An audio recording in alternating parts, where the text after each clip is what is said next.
القادری صاحب، دیگر علماء ذوی احترام، حاضرین و حاضرات و ناظرین، السلام علیکم ورحمۃ اللہ وبرکاتہ۔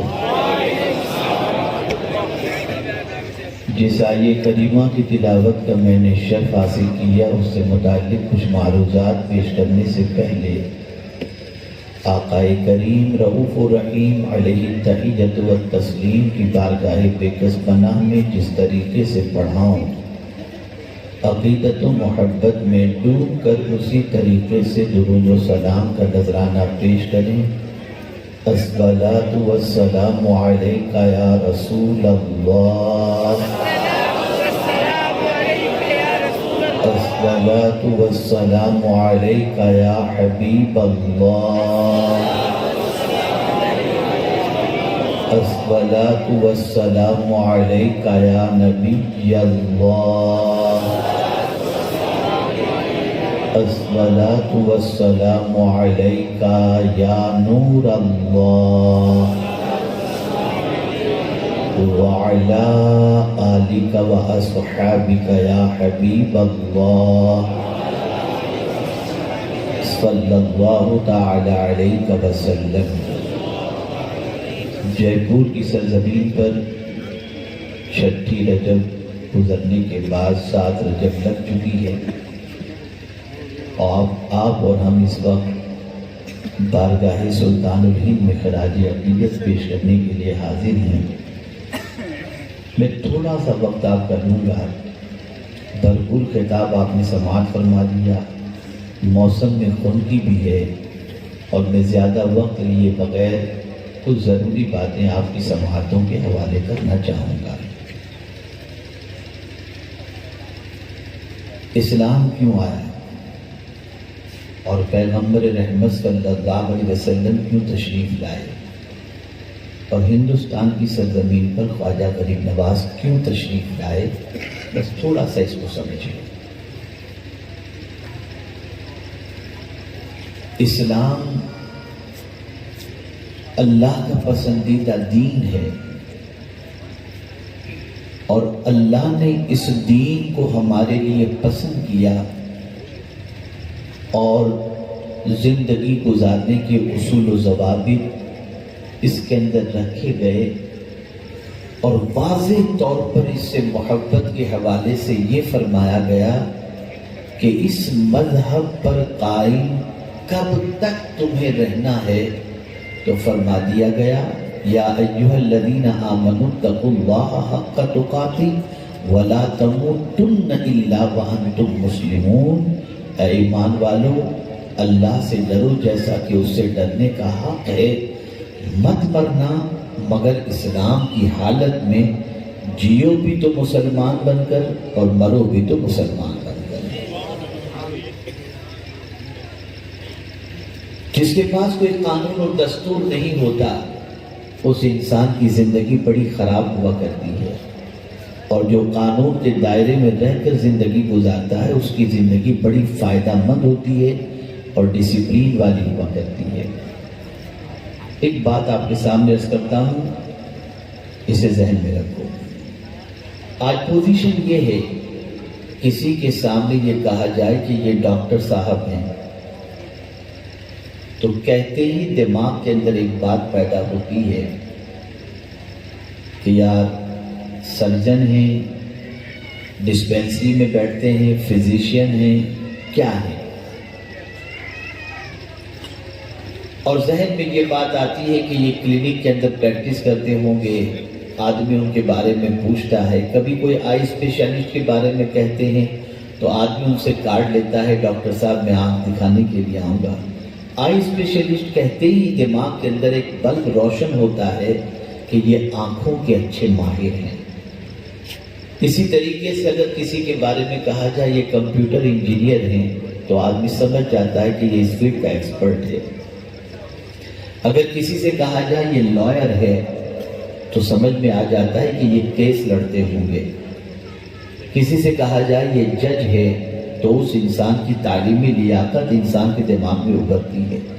کسی سے کہا جائے یہ شیخ الحدیث ہیں، فوراً یہ بات ذہن میں آتی ہے مدرسے میں بخاری شریف پڑھاتے ہوں گے، کسی سے کہا جائے یہ مفتی ہیں، فوراً دماغ میں یہ بات ابھرتی ہے کہ ان سے استفتاء کیا جائے، یہ فتویٰ عطا فرمائیں گے۔ کسی سے کہا جائے یہ امام ہیں، فوراً بات سمجھ میں آئے گی کہ یہ مصلی پر کھڑے رہ کر نماز پڑھاتے ہوں گے۔ کسی سے کہا جائے یہ حافظ قرآن ہیں، فوراً یہ بات سمجھ میں آتی ہے کہ یہ رمضان میں تراویح سناتے ہوں گے۔ لیکن میں آج تک ایک بات کے بارے میں غور کر رہا ہوں کہ کیا کسی کو یہ کہا جائے، کوئی تم سے پوچھے کہ تم کون ہو اور آپ یہ کہیں میں مسلمان ہوں، تو مسلمان کہتے ہی کیا کسی انسان کے دماغ میں کوئی کوالٹی ابھرتی ہے؟ کوئی کوالٹی ابھرتی ہے کہ یہ مسلمان ہے؟ یعنی کوالٹی یہ ابھرنی چاہیے کہ یہ مسلمان ہے، دیانت دار ہوگا، یہ مسلمان ہے، سچا ہوگا، یہ مسلمان ہے، وعدے کا پابند ہوگا، یہ مسلمان ہے، اللہ کی فرما برداری کرنے والا ہوگا، یہ مسلمان ہے، دھوکہ دینے والا نہیں ہوگا، یہ مسلمان ہے، آبرو ریزی کرنے والا نہیں ہوگا، یہ مسلمان ہے، اس کے پڑوس میں رہنے سے ہماری بچیوں کی عزت محفوظ رہے گی، یہ مسلمان ہے، نگاہوں کا خیال رکھنے والا ہوگا، عزت و آبرو کا خیال رکھنے والا ہوگا۔ لیکن آج بڑی معذرت کے ساتھ میرے نوجوان بچوں، میں تم سے ایک کویشچن پوچھتا ہوں، اگر آپ کہیں کہ میں مسلمان ہوں، فوراً یہ خیال آگا یہ رات کو 2 بجے تک بائک پہ بھٹکتا ہوگا۔ اگر آپ کہیں میں مسلمان ہوں، گٹکھا کھاتا ہوں، آپ کہیں میں مسلمان ہوں، گالی گلوچ کرتا ہوگا، آپ کہیں میں مسلمان ہوں، ایک ایسا پکچر آپ کا لوگوں کے سامنے آئے گا کہ لوگ آپ سے نفرت کرنا شروع کر دیں گے۔ لیکن ایک مسلمان ہندوستان کی سرزمین پر ایسا بھی آیا جس نے کہا کہ میں مسلمان ہوں، تو اس کی زندگی سے اسلام چھلکتا ہوا دکھائی دیا، اور جس کے اسلام پر عمل کی طاقت یہ تھی کہ خود ہی مسلمان نہ رہا، 90 لاکھ لوگوں کو مسلمان بنانے کا اسے شرط ہے۔ مسلمان بن جاؤ مسلمان، سچے اور پکے مسلمان بن جاؤ۔ کیوں نہیں بنتے؟ کلمہ پڑھنے کے بعد زندگی میں نکھار کیوں نہیں ہے؟ وجہ ہے تمہاری سنگتیں اچھی نہیں ہیں، تمہاری صحبت اچھی نہیں۔ تم ایسوں کی صحبت تلاشی نہیں کرتے جن کی صحبت میں بیٹھنے کے بعد تمہیں مسجد کا دروازہ نظر آئے۔ تم ایسوں کی صحبت میں بیٹھنے کے لیے تیار نہیں جن کی صحبت میں بیٹھنے کے بعد تمہاری زبان پر درود و سلام کے نغمے جاری ہو جائیں۔ تم ایسوں سے دوستی کرنے کے لیے تیار ہی نہیں ہو جن کی دوستی کی بنیاد پر تمہیں جنت کی راہ کا مسافر بنا دیا جائے۔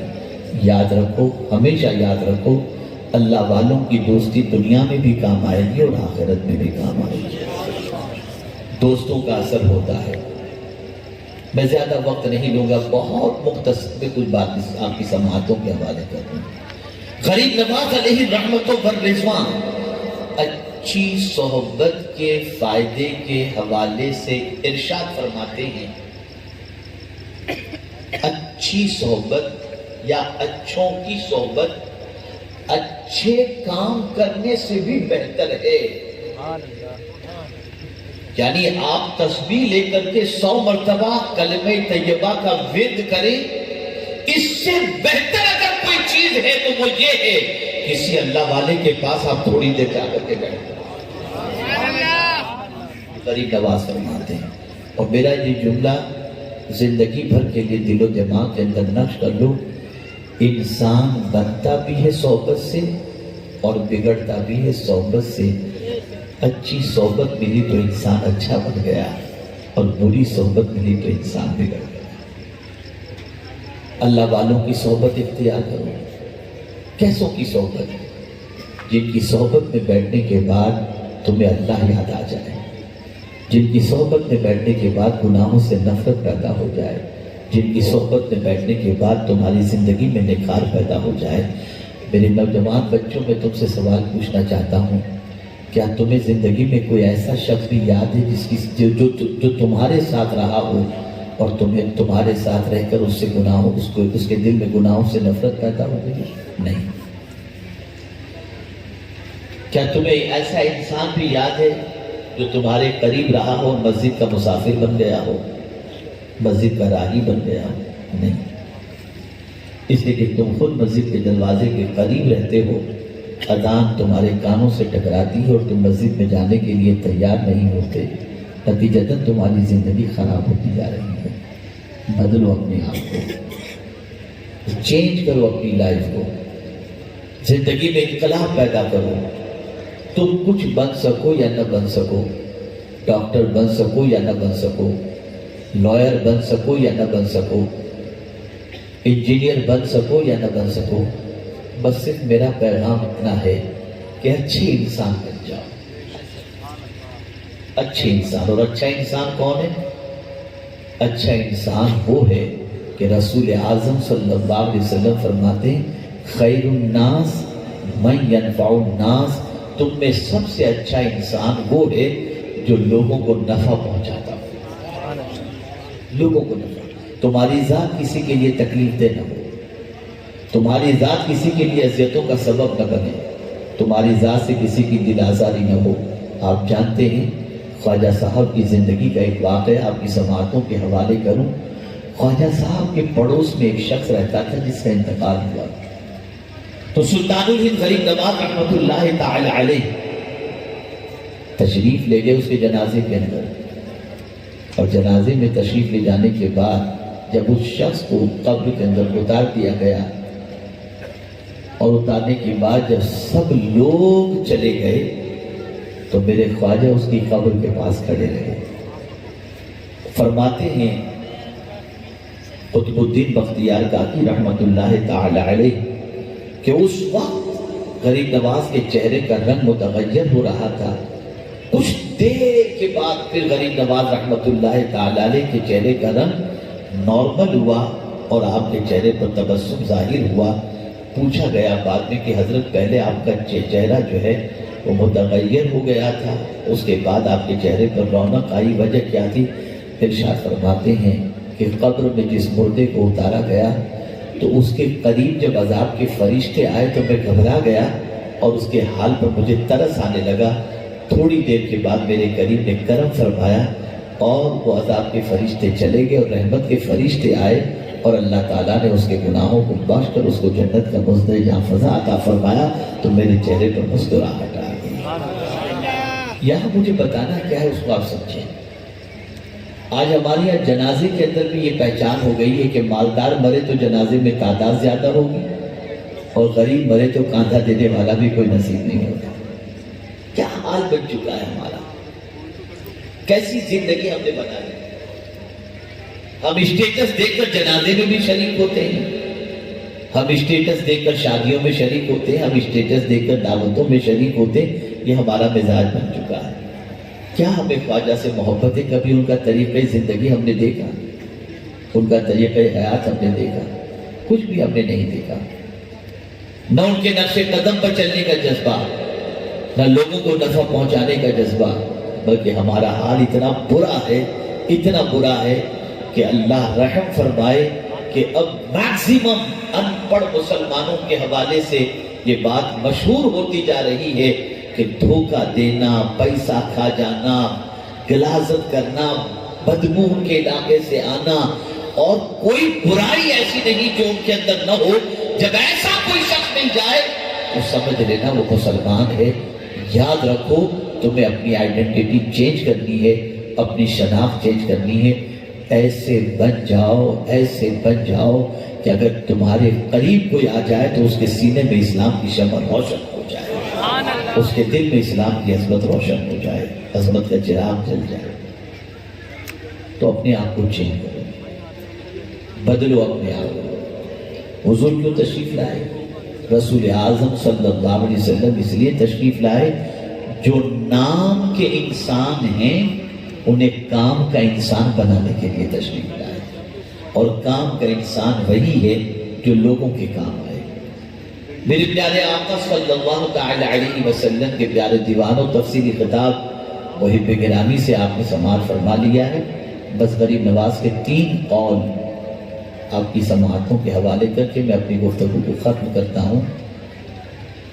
غریب نواز رحمۃ اللہ تعالی علیہ فرماتے ہیں، اور کیا ہی خوب فرماتے ہیں، تم دریا کی طرح سخی بن جاؤ، اور اگر کوئی شخص دریا کی طرح سخی بن جائے اسے اللہ کے قرب کی دولت نصیب ہو جاتی ہے۔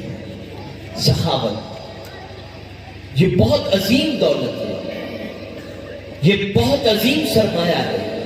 آقا کریم صلی اللہ تعالی علیہ وسلم ارشاد فرماتے، السخی حبیب اللہ ولو کان فاجر، سخی اللہ کا حبیب ہے اگرچہ وہ گنہگار کیوں نہ ہو۔ اگر گنہگار بھی ہے اور سخی ہے وہ اللہ کا حبیب ہوگا۔ اب سخاوت کو آپ سمجھیں، کیا مال لٹانا ہی سخاوت ہے؟ اسی کو سخاوت کہیں گے؟ اگر یہی سخاوت ہے تو پھر رسول اعظم صلی اللہ علیہ وسلم کی ذات کے متعلق میرے اعلیٰ حضرت یہ نہ کہتے، وہی رب ہے جس نے تجھ کو ہما تن کرم بنایا، سر کے بالوں سے لے کر پیر کے ناخن تک میرے مصطفیٰ کرم کی بالشیں نچھاڑا کرتے تھے۔ کس طریقے سے؟ کوئی پریشان ہے اچھے جملوں سے اسے تسلی دیتے تھے، یہ بھی سخاوت ہے۔ اگر کوئی کسی تکلیف کے اندر گرفتار ہے اس کی تکلیف کو دور کرنے کے لیے اپنے وقت کی قربانی دینا، یہ بھی سخاوت ہے۔ اور اے رسول اعظم صلی اللہ تعالی علیہ وسلم کے دیوانوں، کسی سے مسکرا کر کے ملنا یہ بھی سخاوت بھی ہے، اور ایسے مسکرا کر ملنے پر اللہ صدقے کا ثواب عطا فرماتا ہے۔ تو آپ کنجوس نہ بنو، مال کے اعتبار سے، اخلاق کے اعتبار سے سخی بننے کی کوشش کریں۔ دوسری بات، غریب نواز رحمۃ اللہ تعالی علیہ نے ارشاد فرمائی، زمین کی طرح متواضع بن جاؤ، اپنے اندر تواضع پیدا کرو۔ زمین کا معاملہ یہ ہے کہ آپ اس پر بڑی عمارتیں کھڑی کرتے ہیں، گڑھے کھودتے ہیں، سب کچھ کرتے ہیں، آپ اس پر گاڑیاں دوڑاتے ہیں، لمبی عمارتیں کھڑی کرتے ہیں، لیکن کبھی بھی اس زمین کی پوزیشن یہ نہیں کہ جب آپ کی روح کف انصری سے پرواز کر جائے تو یہ زمین آپ کو یہ کہہ کر کے ٹھکرا دے کہ مجھ پر تو نے عمارت کھڑی کی، جا اب میں تجھے اپنے سینے میں جگہ نہیں دوں گی۔ بلکہ زمین اتنی متواضع ہے کہ مرنے والا اگر بلڈر بھی ہے اور عمارت بھی زمین پر کھڑی کیا ہے، تب بھی جب مرنے والا مرتا ہے تو زمین اپنی آغوش میں اس مرنے والے کو لے لیتی ہے۔ یہ زمین آفتاب کی طرح شفقت کرو۔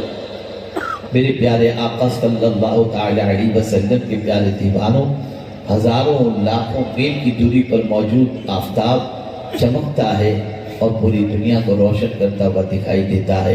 تو اے رسول اعظم صلی اللہ علیہ وسلم کے دیوانوں، کہنے کا مقصد یہ ہے کہ غریب نواز رحمت اللہ تعالی علیہ کو جو کامیابی اور کامرانی اور جو مقام و مرتبہ ملا، اچھی صحبت کی بنیاد پر ہر کسی سے دوستی بھی نہ کرو۔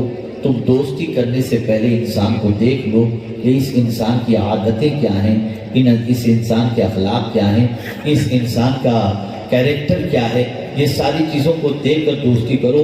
اور یہ بات یاد رکھیں، اچھوں کی دوستی صرف دنیا ہی میں کام نہیں آتی، مرنے کے بعد بھی اچھوں کی دوستی کام آتی ہے۔ میرے پیارے آقا صلی اللہ علیہ وسلم کے پیارے دیوانوں، اگر کسی عالم دین سے آپ نے دوستی کی ہے تو ان کی دوستی مرنے کے بعد اس طرح سے کام آئے گی کہ رسول اعظم صلی اللہ علیہ وسلم نے فرمایا، عالم اگر کسی قبرستان کے قریب سے بھی گزر جائے تو اللہ 40 روز کے لیے ان قبر والوں پر سے عذاب کو اٹھا لیتا ہے۔ تو آپ مجھے بتائیں کہ عالم سے اگر آپ نے دوستی کی ہے تو آپ کے مرنے کے بعد وہ آپ کی قبر پر جب فاتحہ پڑھنے کے لیے آئیں گے تو ان کی وجہ سے قبر پر سے عذاب اللہ اٹھا دے گا۔ اللہ والوں سے دوستی کرو، ان کی دوستی کام آئے گی۔ اور اسی لیے قرآن مقدس میں ایک دعا ہے کہ صرف جیتے جی اللہ والوں کے ساتھ رہنے کی بات نہیں ہے، مرنے کے بعد بھی ان اللہ والوں کا ساتھ نصیب ہو۔ اس کے لیے قرآن شریف کے اندر دعا ہے کہ ربنا اننا سمعنا منادیا ینادی للایمان ان آمنوا بربکم فآمنا ربنا فاغفر لنا ذنوبنا وکفر عنا سیئاتنا وتوفنا مع الابرار۔ اے اللہ ہم کو نیک لوگوں کے ساتھ موت عطا فرما، نیک لوگوں کا ساتھ عطا فرما۔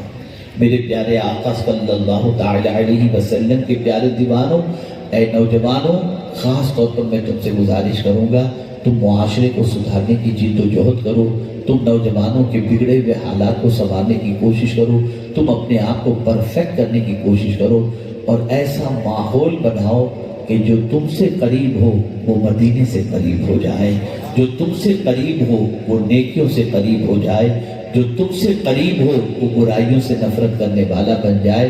خواجہ صاحب ایسے سچے اور پکے عاشق رسول بن کر اور مسلمان بن کر اس ہندوستان کی سرزمین پر تشریف لائے کہ مصیبتوں کے پہاڑ کے ٹوٹنے کے باوجود آپ کے پیروں کے اندر کبھی لغزش نہیں آئی۔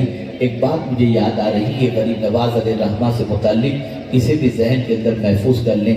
سلطان الہند غریب نواز رحمۃ اللہ تعالی علیہ جب پرتھوی راج نے دیکھا کہ ان پر کسی چیز کا اثر نہیں ہوتا اور نہ جادو کا اثر ہوتا ہے نہ کسی چیز کا، تو اس نے منصوبہ بنایا اور وہ منصوبہ یہ تھا کہ اس کی بیٹی کو تیار کر کے اس نے غریب نواز رحمۃ اللہ تعالی علیہ کو اس کے حسن میں گرفتار کرنے کے لیے تیار کر کے بھیجا۔ غریب نواز رحمۃ اللہ تعالی علیہ انا ساگر کے کنارے پر بیٹھے ہوئے تلاوت میں مصروف تھے۔ اس کی نوجوان بچی بن سنور کر کے وہاں پہنچی اور اپنے باپ سے کہتی ہے کہ ابا آپ فکر نہ کریں، میں تھوڑی ہی دیر کے اندر معین الدین کو اپنی محبت میں گرفتار کر لوں گی۔ اور یہ کہنے کے بعد وہ وہاں پہنچی۔ دور سے جب دیکھا کہ غریب نواز کی نظر اس بچی پر نہیں پڑ رہی تو اس نے برجستہ غریب نواز کو آواز دی، یا معین الدین۔ تو سلطان الہند نے جب سنا نگاہ اٹھائی اور فوراً کہا، لبیک یا بنتی، اے میری بیٹی میں حاضر ہوں۔ نگاہ پڑتے ہی اس کے دل سے کفر رخصت ہو چکا اور اسلام کی دولت نصیب ہو چکا۔ اب ذرا سوچو، جادوگروں نے جادو کی کوشش کی، جادو کا اثر نہیں ہوا، تو جانتے ہیں وجہ کیا بتائی گئی؟ کہ اس بندے پر جادو کا اثر اس کے لیے نہیں ہوتا کہ اس کی نگاہیں بڑی پاک ہیں، نگاہیں پاک۔ مسلمانوں اپنی نگاہوں کو پاک کرو، اپنے وجود کو پاک کرو۔ تم ذرا سوچو تو صحیح، تھوڑا سا سوچو، کیا آئیڈینٹی ہے ہماری، کیا پہچان ہم نے اپنی دنیا کے اندر بنائی ہے؟ نوجوان کہتا ہے کہ وہ بھی ایسا کرتا ہے، وہ بھی ایسا کرتا ہے، میرے اکیلے کے سدھرنے سے کیا فائدہ ہوگا؟ تو میں آپ کو بتاؤں، ایک آدمی بھی سدھر جائے نا تو اس سے بھی معاشرہ سدھر جاتا ہے۔ سدھرو، جھوٹ مت بولو، سدھرو، خیانت مت کرو، سدھرو، پکچر نہ دیکھو، ایسے سدھر جاؤ کہ تمہاری صحبت میں لوگ بیٹھنے کے لیے تیار ہوں اور جو تمہارے قریب بیٹھے اس کے دل میں گناہوں سے نفرت پیدا ہو اور نیکیوں کی محبت پیدا ہو۔ اچھی صحبت انسان کو اچھا بناتی ہے اور بری صحبت انسان کو تباہ کر دیتی ہے۔ خبردار، ایسے لوگوں کی صحبت میں بیٹھنے سے گریز کرو جن کی صحبت میں بیٹھنے سے ایمان چلا جاتا ہے، جن کی صحبت میں بیٹھنے سے عقیدہ خراب ہوتا ہے، جن کی صحبت میں بیٹھنے سے گناہوں کی محبت پیدا ہوتی ہے۔ اگر تم نے یہ سب کر لیا تو غریب نواز رحمۃ اللہ تعالی علیہ کے مشن پر تم نے عمل کیا۔ سلطان الہند اسی لیے تشریف لائے تھے۔ آپ دیکھیں، جے پال جیسا جوگی اور جادوگر غریب نواز کی صحبت میں بیٹھا تو عبداللہ بیابانی بن گیا۔ یہ صحبت کا اثر ہے۔ تو اپنے آپ کو چینج کرو، سچا اور پکا مسلمان بناؤ، آئیڈینٹی بناؤ تمہاری کہ تمہاری ذات دوسروں کو تکلیف پہنچانے والی نہیں ہے، راحت پہنچانے والی ہے اور تمہاری ذات سے لوگوں کو نفع پہنچے۔ میں لمبی تقریر کروں اور پھر اس کے بعد آپ کو جھپکی آنے لگ جائے اور پھر آپ پر میری بات بوجھل بن جائے، میں یہ نہیں چاہتا۔ یہ مختصر سی بات بھی اگر آپ نے اپنے دل میں بٹھا لی اور آج سے اپنے آپ کو اچھا مسلمان بنانے کی آپ نے کوشش کی تو میں یقیناً یہ کہہ سکتا ہوں کہ بارگاہ غریب نواز کے اندر سب سے بڑا خراج عقیدت ہوگا۔ غریب نواز ہندوستان اسی لیے تشریف لائے کہ آپ یہاں آنے کے بعد اسلام کی حسین تعلیمات سے لوگوں کو آراستہ کریں اور لوگوں کی زندگیوں میں انقلاب پیدا کریں۔ اللہ رب العزت جل جلالہ کی بارگاہ میں دعا ہے کہ پروردگار آقا کریم رؤوف الرحیم علیہ التحیۃ والتسلیم کے صدق و طفیل مجھے آپ کو سب کو تعلیمات غریب نواز علیہ الرحمہ پر عمل کی توفیق نصیب فرمائے اور اچھی صحبت سے اکتساب فیض کی توفیق نصیب فرمائے۔ اب آپ دیکھیں شور شرابہ ہو رہا ہے نا، ہٹ جاؤ، یہ کرو وہ کرو، یہ ہمارا اسلام ہے۔ اس لیے کہ سب جانتے ہیں کہ ابھی یہ اٹھ کے اتریں گے تو لوگ گریں گے پڑیں گے۔ ایسی زندگی دیکھ کر کے کس کے دل میں آپ کی اور ہماری محبت پیدا ہو؟ جو ملنا بھی نہیں جانتے، ملنے کے طریقے سے بھی واقف نہیں، جن کا حال یہ ہے کہ مجلس میں کیسے بیٹھا جائے یہ بھی نہیں معلوم، جن کی پوزیشن یہ ہے کہ کس طریقے سے آیا جائے، جایا جائے، چلا جائے یہ بھی نہیں معلوم۔ اب دور سے کوئی غیر مسلم دیکھے تو بولے گا کیا یہ افراتفری کا ماحول، کوئی جھگڑا ہو رہا ہے، یہی تو سوچے گا۔ اب اتنے والنٹیئر کو کھڑا رہنا پڑ رہا ہے۔ آپ سے کہا جائے کہ پروگرام ختم صلاۃ اسلام کے بعد آپ بھی تشریف لے جائیں، ہم بھی تشریف لے جائیں، بات ختم ہو گئی۔ ہٹو بھاگو کھینچو پکڑو، ادھر سے چومو ادھر سے چاٹو، کیا ہے یہ؟ کون سی عقیدت ہے؟ ڈسپلین نام کی کوئی چیز ہوتی ہے؟ نہیں ہوتی۔ ہماری چال ڈھال ایسی ہو گئی کہ لوگ ان چال ڈھال کو دیکھنے کے بعد ہم سے محبت نہ کریں۔